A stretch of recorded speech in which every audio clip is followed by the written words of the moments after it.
Bonjour, bienvenue à la quatrième. Bonjour, bienvenue à la quatrième séance des ateliers du concours CASE. Aujourd'hui, on va faire un survol des enjeux liés au stationnement. Puis, suite à ça, je vais présenter là, les modalités du concours, en particulier les critères d'évaluation là, lorsqu'on remplit le formulaire de participation. Puis, si vous avez des questions, vous pourrez les poser dans le chat questions-réponses de la plateforme Zoom à la fin. Puis, je vais tenter d'y répondre. Puis, si vous avez d'autres questions là, qui vous viennent en tête, en fait, d'ici la fin de la date limite d'application pour le concours, vous pourrez nous écrire à l'adresse courriel. Je vais la mentionner quelques fois là, lors de la présentation. Voilà. Merci d'être présent. Le concours CASE, je vais me présenter d'abord. Je m'appelle Camille Mercure, chargée de projet en transport et urbanisme au Conseil régional de l'environnement de Montréal. Puis le concours CASE est rendu possible grâce à Climat de changement et au gouvernement du Canada. Donc, mais pour commencer, lorsqu'on pense aux enjeux liés au stationnement, de prime abord, là, on va penser à tout ce qui se rapporte à la lutte et à l'adaptation au changement climatique. Au Québec, 35% des GES là, proviennent du domaine du transport routier. Puis à l'intérieur de ces 35%-là, on trouve les véhicules légers. Puis eux sont responsables de 17,5% de ce 35%-là directement. Donc, la voiture y est quand même pour beaucoup en termes de gaz à effet de serre au Québec. Sinon, le territoire de Montréal est imperméabilisé là, à 80%, soit par des surfaces asphaltées, soit par des constructions, là, donc tout type de bâtiments. Si on regarde ces grandes surfaces asphaltées-là, ça se trouve à être pour la plupart du temps des stationnements. Et il représente évidemment une importante source d'îlots de chaleur urbain. Puis évidemment, cette imperméabilité-là va nuire à l'écoulement des eaux de pluie, en particulier lors des fortes averses. Là. Puis ça découle de ça deux phénomènes. Donc, le phénomène des inondations là, qu'on connaît assez bien, l'eau s'infiltre dans les bâtiments ou même peut aller jusqu'à s'infiltrer, par exemple, dans les stations de métro. Puis sinon, il y a également le phénomène de surverse. Donc, en fait, ça se trouve à être l'eau de pluie qui va se diriger là, dans les conduits d'égout de la ville qui, eux, ont une capacité donnée. Puis lorsque cette capacité-là est atteinte, l'eau, à la place, va s'en aller directement soit dans le fleuve Saint-Laurent, soit dans la rivière des Prairies, sans avoir aucun traitement. Donc, évidemment, ça va créer des problèmes de pollution de l'eau. Puis ça peut avoir un impact aussi là, sur la biodiversité qui y vit. Sinon, selon Uranus, à Montréal, entre la période là, de 2041 à 2070, on va passer de 11 jours par année au-dessus de 30 degrés Celsius à 41 jours par année. Donc, ça équivaut en fait là, à tripler la durée actuelle là, des canicules. Puis si on veut se l'imager, c'est comme plus d'un mois passé au-dessus de 30 degrés. Et sinon, si on regarde plutôt du côté du partage de l'espace urbain, 74% là, à Montréal est dédié à l'auto du côté de la voirie. Sinon, c'est 19% qui est dédié aux piétons, 1,5% aux infrastructures cyclables, puis seulement 1% au transport collectif. La voirie est majoritairement là, dédiée à l'automobile. Puis, on sait qu'au Canada, là, une voiture est stationnée en moyenne 95% du temps. Donc, elle n'est utilisée qu'à 5% du temps. Puis, si on veut aller avoir un regard un peu plus réel sur en termes d'espace de stationnement, on entend souvent qu'il y a peu d'espace de stationnement pour la voiture à Montréal. Ben, si on décortique ça, sur l'île de Montréal, quand on parle de stationnement sur rue, donc des cases de stationnement, ben, on retrouve environ 500 000 cases de stationnement. Puis là-dedans, ben, il y a 90% de ces cases-là qui sont gratuites. Puis, ça fait environ là, une surface de 22 km². Puis, du côté du stationnement plutôt hors rue, donc des aires de stationnement, c'est plutôt 470 000 cases de stationnement. Puis là-dedans, mais on retrouve plus de 500 aires de 100 cases et plus, là, donc vraiment de très gros stationnements. Fait que ça nous fait un 15 km² environ pour le stationnement hors rue. Puis si on assemble ces deux espaces-là, bien, ça nous fait plus de 37 km² là, environ de cases de stationnement, d'espace de stationnement là, qui est dédié à la voiture, évidemment. Puis, si on veut se l'imaginer, ben, c'est un peu comme si on prenait environ les arrondissements là, de Rosemont-la-Petite-Patrie, du Plateau-Mont-Royal, puis de Ville-Marie. Donc, c'est assez, on peut dire que c'est quand même assez important en termes d'espace.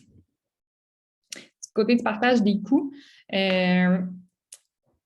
ben, si on regarde ce que coûte là, en fait les coûts d'entretien là, à Montréal d'une seule case de stationnement, ça varie là, environ de 800 à 1300 $ par an par case. Ça dépend là, c'est beaucoup selon les différents arrondissements. Mais quand on parle d'entretien, ben, c'est nettoyage, marquage, déneigement, etc. Mais ça ne tient pas compte, par exemple, de la valeur du terrain ou de la construction de la case de stationnement. Puis là, ben, si on regarde le coût, un peu le coût de l'utilisation de cette case-là pour, par exemple, se procurer une première vignette de stationnement, toujours stationnement sur rue, ben, on parle de 0, donc vignette gratuite à 263 $ par an par case. Encore une fois, ça varie là, dépendamment des arrondissements. Donc, on peut voir que ben, l'ensemble des citoyens, là, on paye quand même une partie de ces cases de stationnement-là qu'on ne va pas nécessairement avoir à utiliser fréquemment. Donc, d'une certaine façon, il y a beaucoup de stationnement qui est comme gratuit pour l'utilisateur.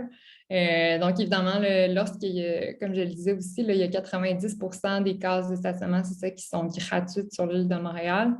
Puis, ben, si le stationnement est gratuit, ça peut avoir quand même un impact là, assez décisif dans le choix de déplacement, là, le fait d'utiliser ou non son véhicule, que par exemple, si on avait un stationnement payant,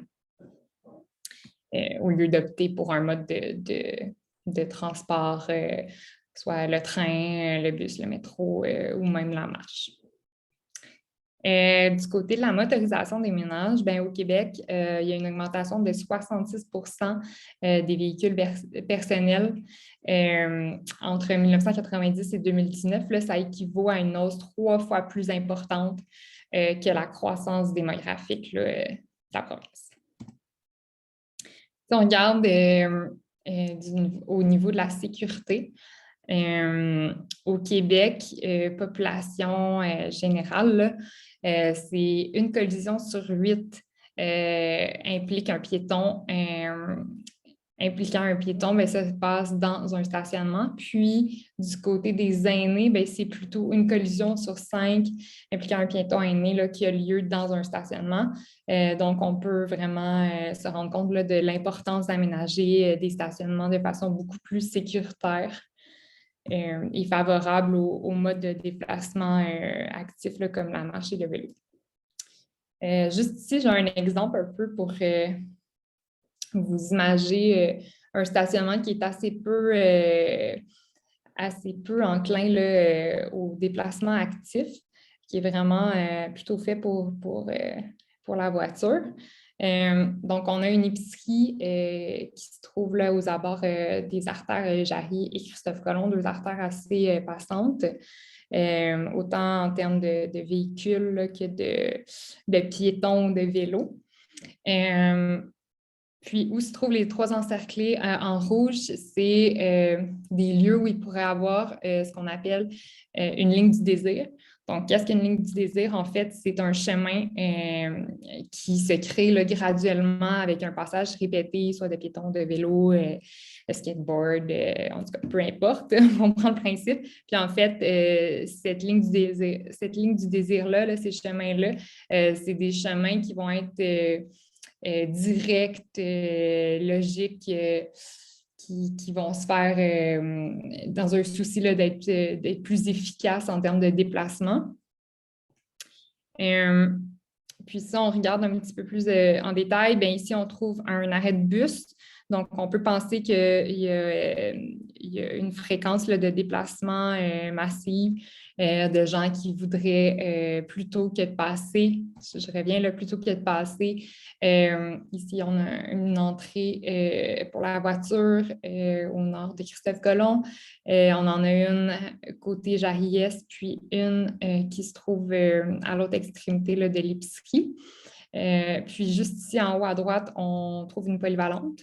Donc, qui dit polyvalente également dit ben, sur les heures de pause, l'heure du dîner ou avant ou après l'école, il va y avoir beaucoup d'élèves ou de personnel là, qui vont se rendre pour aller s'acheter quelque chose. Donc, c'est vraiment, ils doivent passer, là, faire tout le tour, rentrer dans l'entrée charretière, se rendre à l'entrée principale là, de l'épicerie qui se trouve au bout. Donc, on peut penser que où se trouvent les X là, avec les traits, ce seraient des chemins beaucoup plus efficaces, beaucoup plus directs en termes de déplacement. Ici, on voit également la deuxième entrée au milieu là, de Jarry, se trouve un étroit trottoir. Par contre, ce qui est assez drôle, c'est qu'au bout de ce trottoir-là, ben, il n'y a pas de passage piéton. Les passages piétons se trouvent de gauche à droite, là. Donc, bon, trottoir assez étroit aussi. On peut penser si on est avec des jeunes enfants en poussette ou peu importe, là, il peut y avoir un niveau de risque de collision. Même chose, là, c'est ça, du côté ici, du côté des entrées, des différentes entrées, ben, c'est vraiment dédié, il n'y a rien pour le piéton, là, c'est vraiment dédié juste pour la voiture. Puis là, si on pense qu'on arrive par la rue Jarry-Ouest, il faut totalement là, faire un choix en termes de est-ce que je vais me diriger vers la gauche pour rentrer ou plutôt m'en aller vers la droite, prendre le petit trottoir étroit.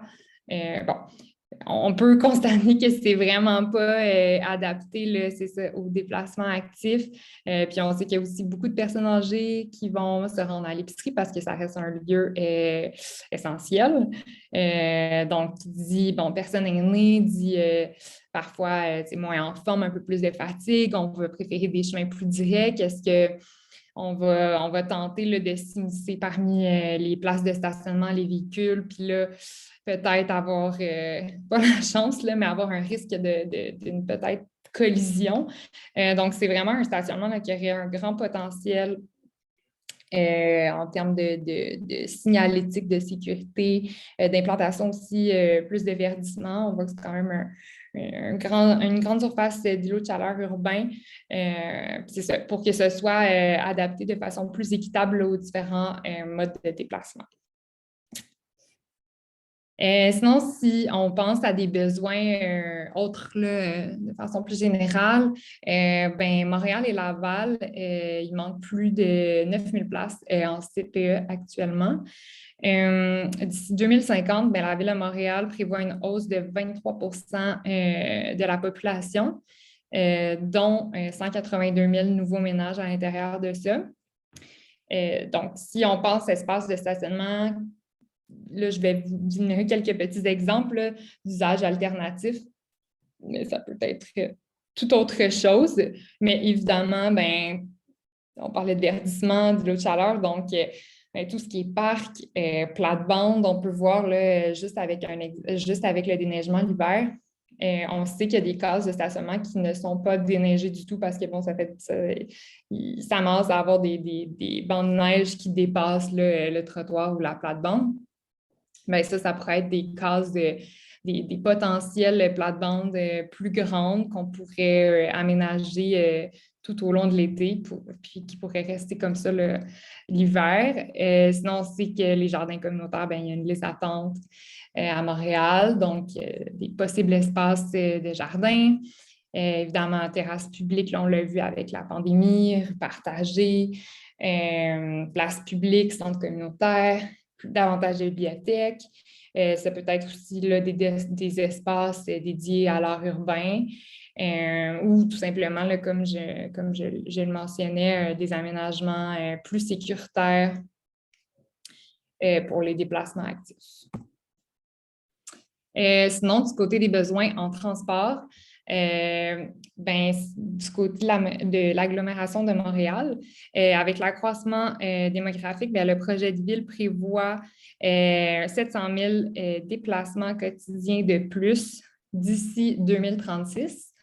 Sinon, le plan stratégique de développement du transport collectif de la RTM, lui, prévoit faire passer la part modale des transports collectifs de 25 qui est actuellement là, à 25 à 35 en 2036.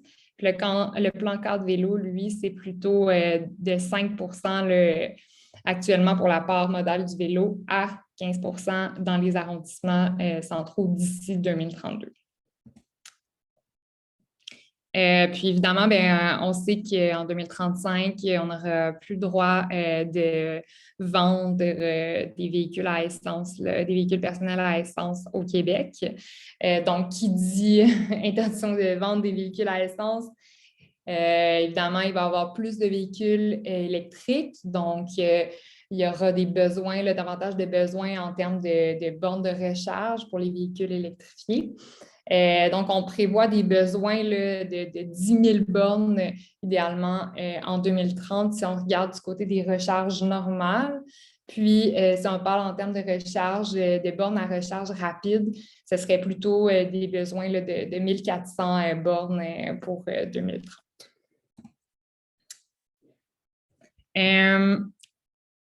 Maintenant, pour mieux penser, mieux gérer le stationnement et les aménagements de stationnement, des petites mesures de mitigation, donc des mesures de retrait de cases d'espace de stationnement. Ce qu'on appelle la demande déduite. En fait, c'est tout simple. Évidemment, si il y a un retrait d'espace ou de voie quelconque, il y a de façon évidente une diminution du nombre de déplacements qui ne va pas se produire.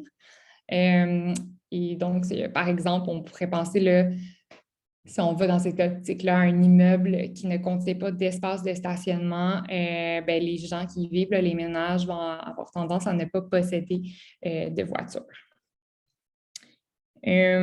Puis sinon, on sait que l'autopartage fonctionne assez bien. Un véhicule en autopartage, là, c'est 8 voitures évitées. Puis on a le concept de mutualisation. Donc, en fait, tout simplement, là, c'est de maximiser la gestion des places de stationnement en partageant l'espace avec différents visiteurs.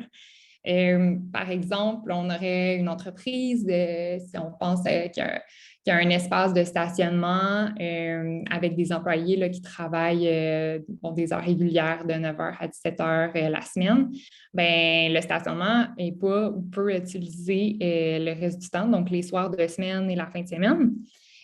Puis, il se trouve à avoir un parc là, juste à côté qui... On sait, les parcs sont de plus en plus utilisés, surtout avec la pandémie, là, mais la fin de semaine, les gens ne travaillent pas, les soirs non plus également. Donc, ça pourrait être un espace où les visiteurs du parc viennent se stationner dans le stationnement de l'entreprise. Puis, pour gérer ça de façon plus autonome, pour avoir un parcomètre. Donc, comme ça, il n'y a pas trop de problèmes en termes de gestion. Puis sinon, il y a l'arrondissement Rosemont, qui a permis aux gens, je ne veux pas me tromper. Ouais, aux gens qui font du covoiturage, d'utiliser les cases là, de stationnement avec vignette sur rue sur une période de. Je crois que ça se trouve à être les jours, là, les jours de semaine dans la journée. Donc, par exemple, des résidents qui prennent la voiture pour aller travailler, ben, n'utilisent pas ces cases de stationnement-là lors de la journée. Puis là, si on a des travailleurs locaux qui vont aller travailler là, puis ils font du covoiturage, ils ne paieront pas l'espace de stationnement, ils peuvent se stationner sur ces cases-là. Comment ça fonctionne? C'est avec l'application Netlift. Les deux utilisateurs du véhicule s'enregistrent avec le véhicule. Puis, il y a une petite navette là, qui vient vérifier les différentes plaques des voitures là, pour être sûr qu'il n'y a pas d'abus. Donc, c'est ça. C'est des façons de mieux maximiser l'espace. Sinon, on a du côté plutôt profil entreprise, ben, il y a les centres de gestion du déplacement. Là, eux, ils ont pour objectif de diminuer les besoins en stationnement. Puis pour ça, ils s'adressent aux entreprises avec un plan de gestion des déplacements. Donc, ils vont analyser les déplacements des employés de l'entreprise. Puis après ça, ils vont arriver avec une solution adaptée au profil des employés. Donc, par exemple, quelques outils là, qu'ils offrent. Il y a le passeport mobilité. Donc, ça, en fait, c'est un abonnement à la carte puce, là, donc à la STM, au Bixi, également à Communauto. Donc, ça permet vraiment une diversité là, des modes de déplacement assez complète. Sinon, ben, ils vont proposer de trouver des plateformes d'autopartage ou de covoiturage, ou par exemple d'installer des installations pour les cyclistes à l'intérieur. Là, ça peut être comme des locaux sécurisés pour que les employés mettent leur vélo à l'intérieur puis qu'ils soient protégés, là, par exemple, des intempéries. Sinon, bien évidemment, une autre façon là, de promouvoir la mobilité durable, tout simplement, en faisant avec de l'affichage, la communication, de l'offre diversifiée là, des différents modes de déplacement. Donc, ce qu'on appelle le cocktail transport qui combine tous les différents types, donc de la marche, du vélo, l'autobus, le métro, le train, l'autopartage, la voiture, ou même là-dedans, là, la voiture dite auto-solo, ben, si elle est mixée avec ces différents autres modes de déplacement-là, peut s'avérer une alternative. Sinon, une autre manière assez efficace là, d'introduire, de diminuer la demande, pas la demande, là, mais de diminuer l'utilisation de la voiture. Si on regarde, par exemple, des événements sportifs, des spectacles, des festivals, etc., ben, juste d'inclure un aller-retour d'un mode de transport collectif, comme par exemple la STM avec le métro et le bus, d'inclure dans le billet de l'événement un aller-retour, ben, ça fait en sorte que les gens ne vont pas nécessairement, vont moins penser en tout cas à se déplacer avec leur véhicule, là, doivent trouver un espace de stationnement, souvent c'est au centre-ville, c'est assez coûteux, il y a peu d'espace de stationnement, donc ils vont peut-être seulement passer au métro et au bus, puis ils vont économiser en stress, je dirais, et en argent. Puis, bien évidemment, d'inclure des stationnements, des cases de stationnement réservées au covoiturage ou à l'autopartage ou aux véhicules électriques dans des aires de stationnement. C'est aussi une façon de promouvoir. Puis, du côté de la gestion de la demande au centre-ville, bien, il y a déjà l'implantation de la taxe sur le stationnement pour les aires de stationnement commercial. Puis ça, bien, ça aide à financer le transport collectif. Puis ce qui serait intéressant à mettre en place, là, ça serait de plafonner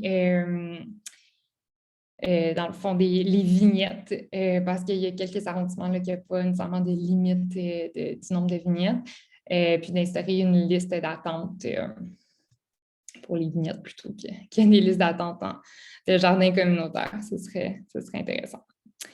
Puis si on pense c'est ça, aux bénéfices possibles là, à la réduction du stationnement, du côté économique, bien évidemment, qui dit pas de casse de stationnement, dit réduction des coûts de construction et d'entretien, comme on l'a vu. Mais si on pense à des rues partagées, des places publiques, tout simplement, là, c'est ça, des rues qui donnent plus envie, qui ont une meilleure qualité de vie. Ben, c'est sûr que ça peut être favorable au tourisme. Ça peut faire rayonner la ville. On parlait de besoins, donc si on implante plus de CPE, des bibliothèques, centres communautaires, on a un meilleur accès aux services. Moins de véhicules sur la route, ben, réduction du bruit, diminution du stress autant pour les automobilistes que les piétons ou les cyclistes, moins de possibles collisions.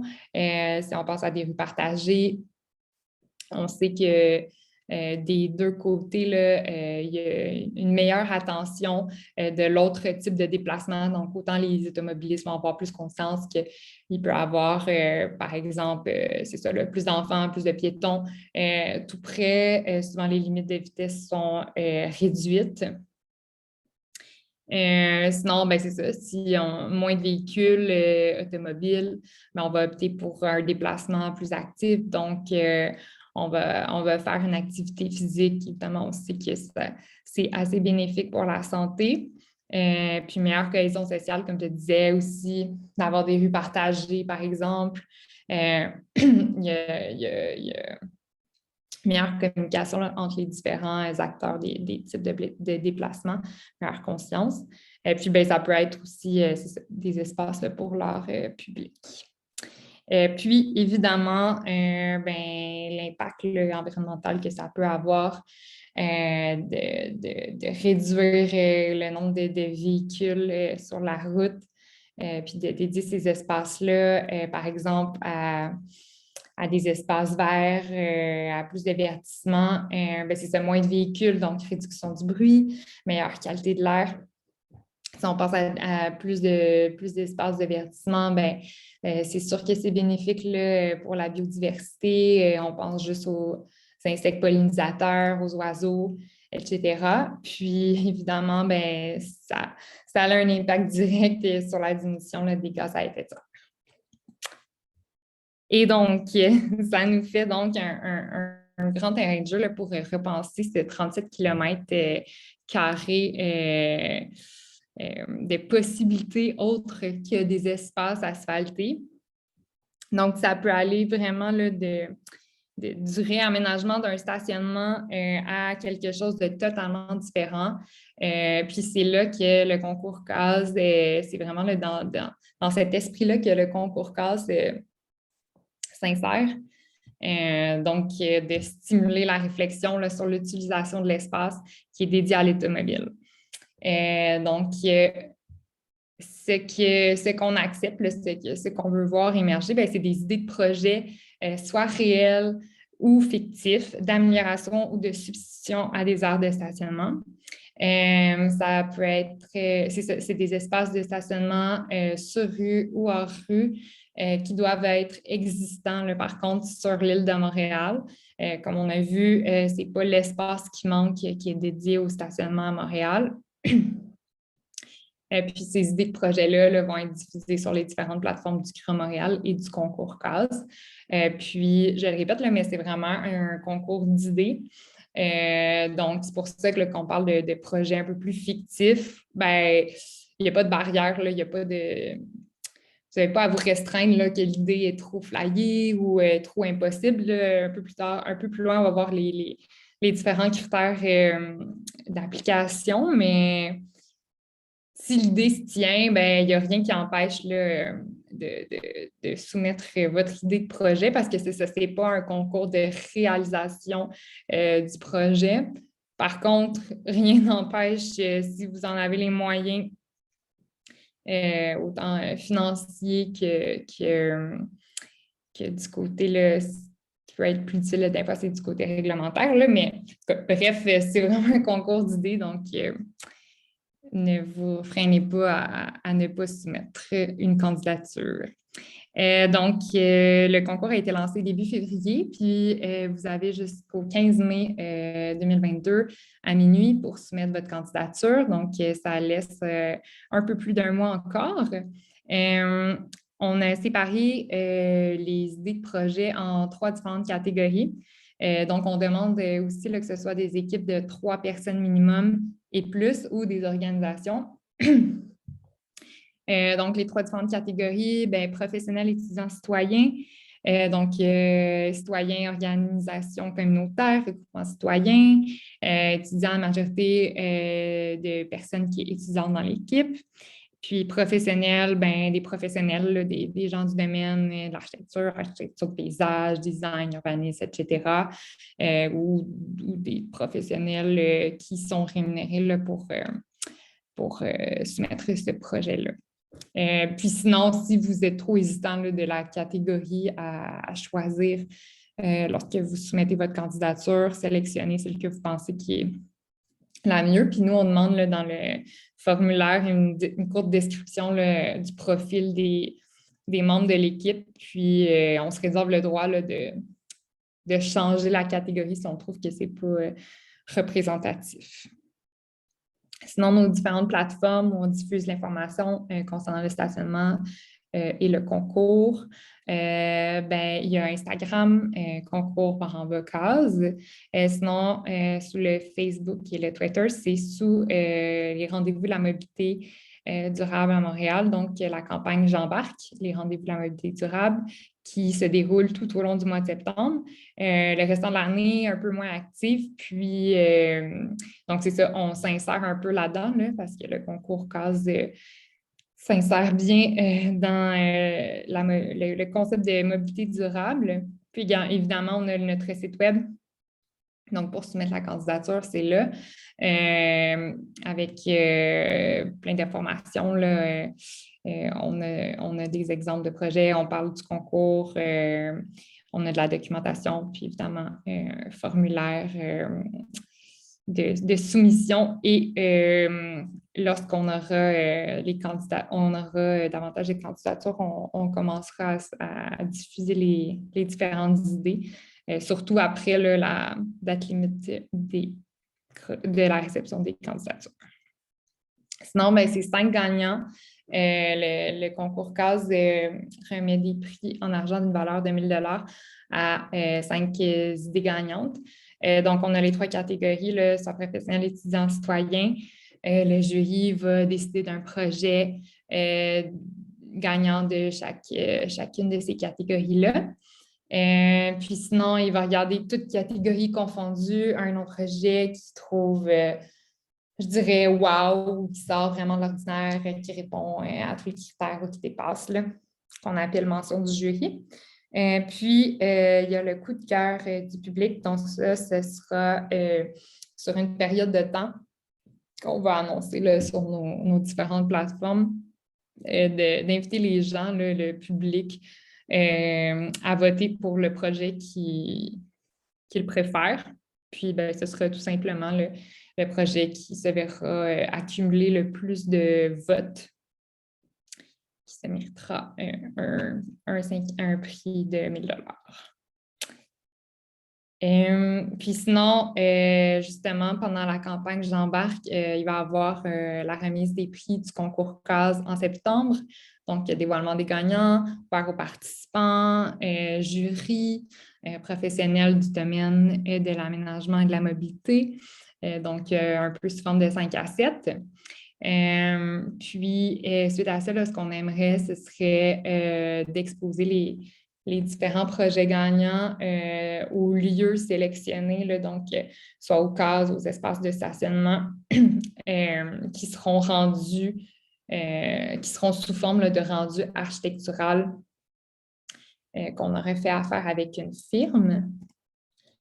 Puis si on regarde le contenu des candidatures, lorsqu'on va sous l'onglet participation, on trouve de la documentation, on trouve la documentation à lire, donc le règlement du concours, qui est vraiment les modalités les plus administratives. Il y a la trousse du participant qui sont en fait détaillée là, de façon encore plus complète ce que je vous présente en ce moment.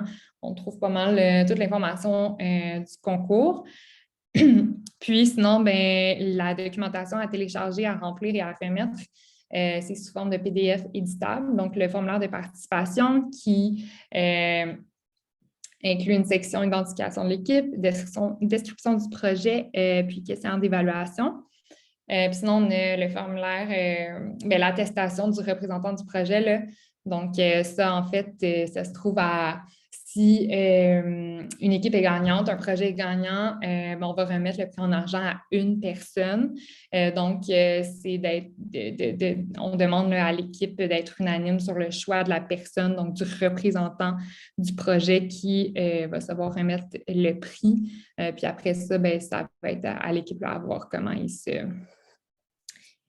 il se sépare le prix équitablement.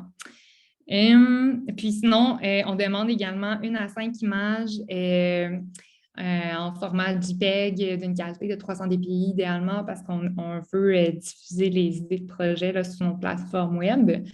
Donc, c'est ce qu'on appelle des visuels de soutien. Ça ne vaut pas de prix, ça ne va pas avoir une influence là, lorsque le jury va évaluer les différentes idées. Donc, ça peut se trouver là, sous plusieurs formes. J'ai mis des exemples: croquis, plans, maquettes, schémas, dessins, collages, rendu architectural aussi, évidemment. Mais tout autre type de visuel, là, c'est vraiment juste pour mieux comprendre, mieux s'imager le projet accompagné de la grille de critères.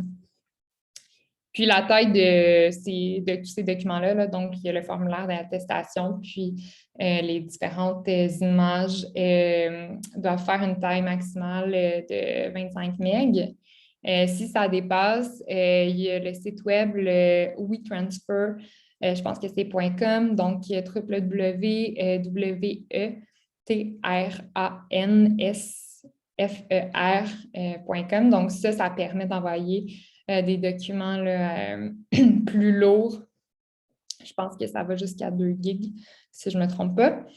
Donc, il faut envoyer tout ça, la candidature, par courriel, concours-case@mtl.org avec comme titre concours case-participation et le titre du projet qu'on demande dans le formulaire de participation.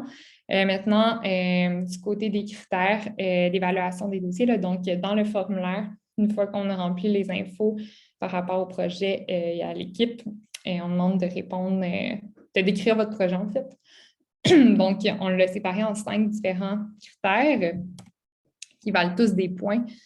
On peut voir à côté, le total est sur 100 points. Donc, premier point, je donne vraiment des exemples là, juste pour peut-être mieux guider, c'est ça, là, en remplissant le formulaire, les gens. Donc, des fois, on ne sait pas trop par quoi commencer. C'est vraiment juste des exemples, comme je dis. Donc, vous pouvez sortir la boîte, répondre à autre chose. Là. Mais c'est ça, par exemple, le projet répond à des besoins sociaux, économiques, environnementaux, actuels et futurs du milieu dans lequel il s'insère. Comme on l'a vu, c'est relié évidemment aux enjeux du stationnement. Donc, artères routières plus sécuritaires avec des voies réservées aux bus, des rues partagées, des rues piétonnes, etc.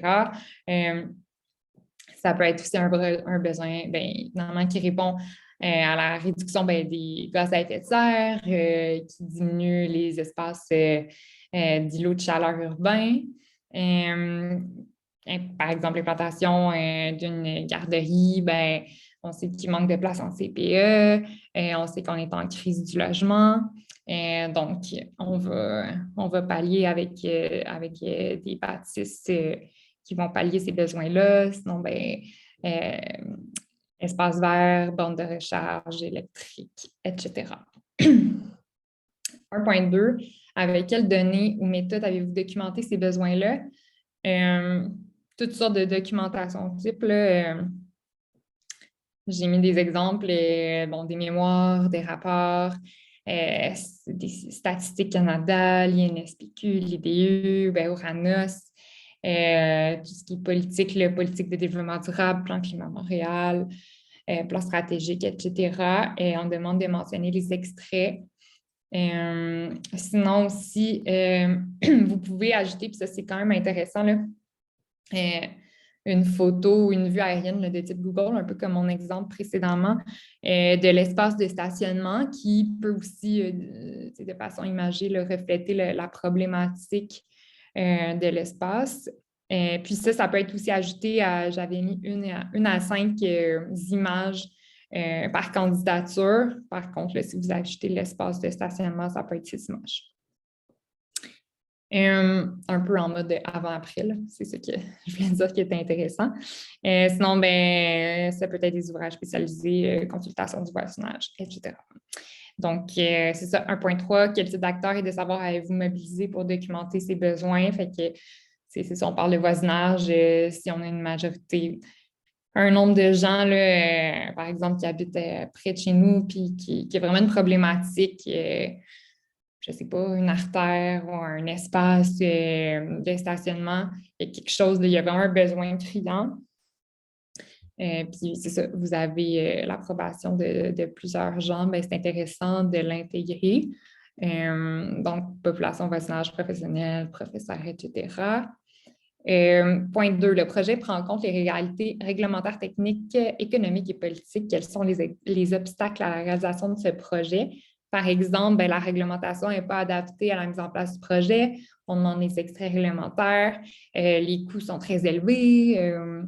La technologie est un peu futuriste ou est en développement, bon, etc. L'acceptabilité de certains usagers n'est pas nécessairement hyper réceptive.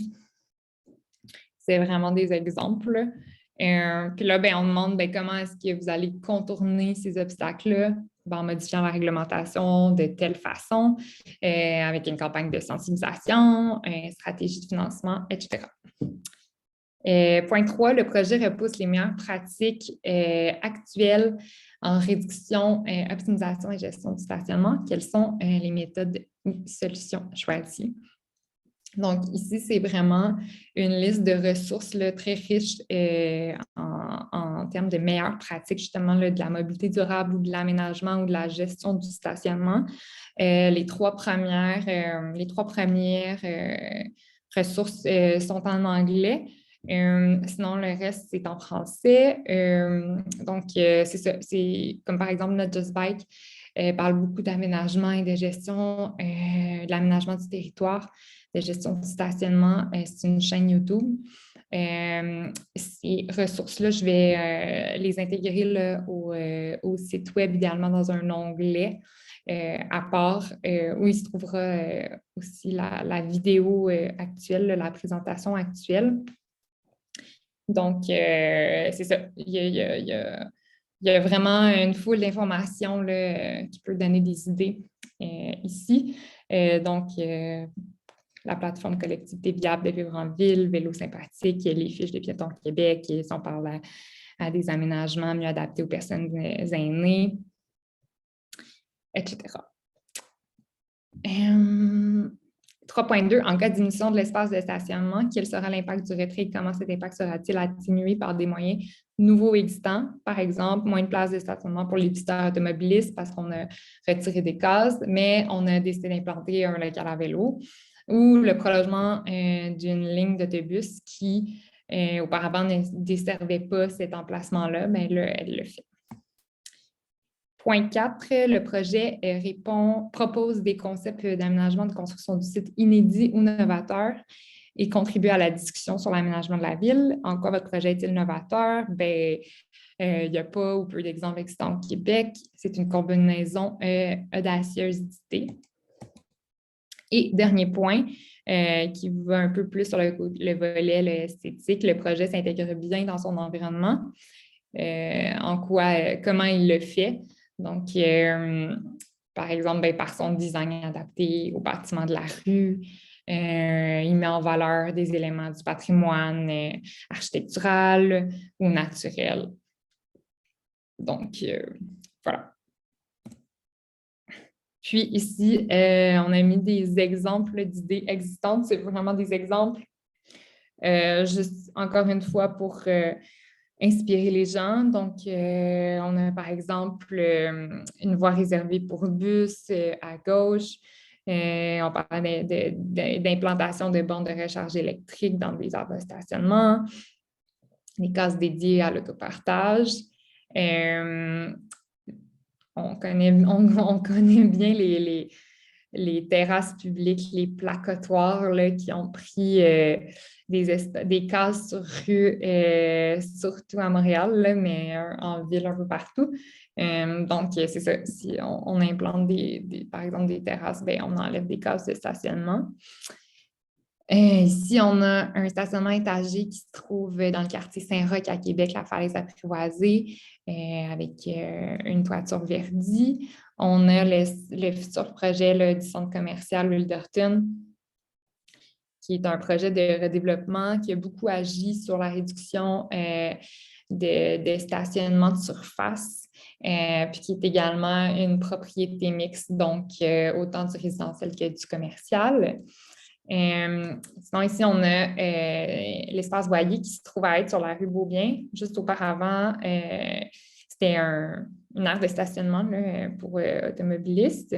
Puis ça a été complètement transformé en espace public avec des bancs, du verdissement. Là. Donc, en plus, pour la rue Beaubien, là, qui est une artère importante en termes de trafic piétonnier que de véhicules automobiles. C'est vraiment intéressant comme type de projet. Sinon, on a l'Aréna Rodrigue-Gilbert, qui est dans l'arrondissement Rivière-des-Prairies-Pointe-aux-Trembles. Ben, ici, on a un plan d'aménagement. Puis ici, on peut voir auparavant comment le stationnement a été réaménagé sous la démarche stationnement éco-responsable. Ben, ça aussi, c'est un exemple du concept de mutualisation, comme je le mentionnais plus tôt. Il y a une école qui se trouve juste à côté. Donc, les deux institutions ont décidé de se mettre ensemble, puis de permettre le stationnement, par exemple, s'il y a des matchs à l'Arena, souvent les matchs ont lieu les soirs de semaine ou la fin de semaine, des périodes qui n'ont pas c'est des périodes qui n'ont pas de cours d'école. Donc, les gens peuvent aller se stationner dans le stationnement de l'école s'il n'y a plus de stationnement dans l'aréna, du stationnement de l'aréna, parce qu'en plus, ce stationnement-là a retiré là, certaines cases de stationnement, donc a réduit sa capacité en termes d'espace de stationnement. Dans le réseau Express Vélo qui est implanté à l'année à Montréal, bien, on peut voir là, c'est un peu une rue exemple là, qui a retiré des cases de stationnement sur rue avec l'implantation de la piste. Puis, le projet du stationnement était à Verdun, étagé. Donc, c'est ça, quand je parlais un peu là, de visuel de soutien, on pourrait voir là, quelque chose comme ça. C'est vraiment pas obligé d'être en 3D ou aussi détaillé, là, mais vous pourriez prendre, par exemple, une image libre de droit que vous trouvez sur le web, puis la noter pour ajouter tels éléments sur votre concept.